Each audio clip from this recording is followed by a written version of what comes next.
So I got off the train, I went to buy dinner, I came back early before the designated departure of the train. But when I came back, I saw that the train was already starting to move off. So I literally panicked and I ran after the same train, and I was like, tapping on the doors, and then I saw that there was open carriage somewhere, so I ran faster and I jumped on the carriage. And this conductor saw me, he didn't recognize me, and I got thrown off the train. But thankfully I met a very kind Russian lady who literally just paid for my ticket to the final destination.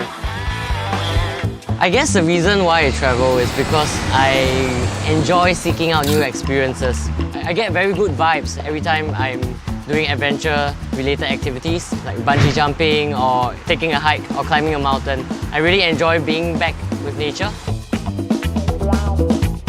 My blog is mainly travel-related. I'm interested in videography, I'm interested in taking photos, trip reviews of places that I've been.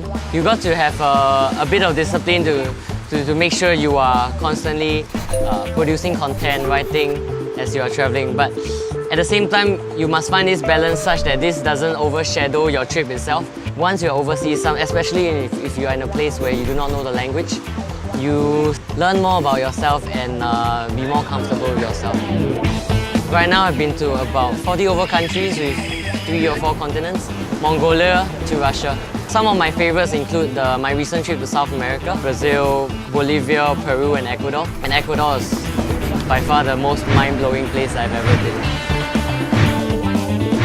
I do try to look out for the cheapest way to get to a place. I rather stretch my dollar more by saving on accommodation and on flights or transport to spend on activities.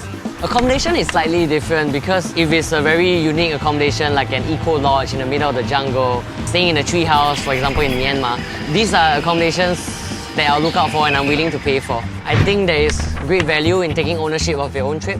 It makes the travel experience more meaningful because it is yours. I'm actually quite reliant on my mobile phone because I use it for everything when I'm traveling, from taking photos to planning for my trips, to researching, to keeping in touch with family back home. Accommodation, I usually use Hostel World or book directly with the company if they have a unique accommodation. A map app called City Maps to Go, so I never ever get lost whenever I'm traveling. This app called Triposo, so they do have travel guides, travel information. Because of travel, I think I became a more adventurous thinker and more open-minded. So I seek to try and inspire others is to be more adventurous and open-minded while they are traveling. I think one of the biggest things that I've done while traveling is to have an open mind, to be more culturally sensitive. And I realized that people are not so different after all. Despite living in opposite ends of the world, we are similar in many ways.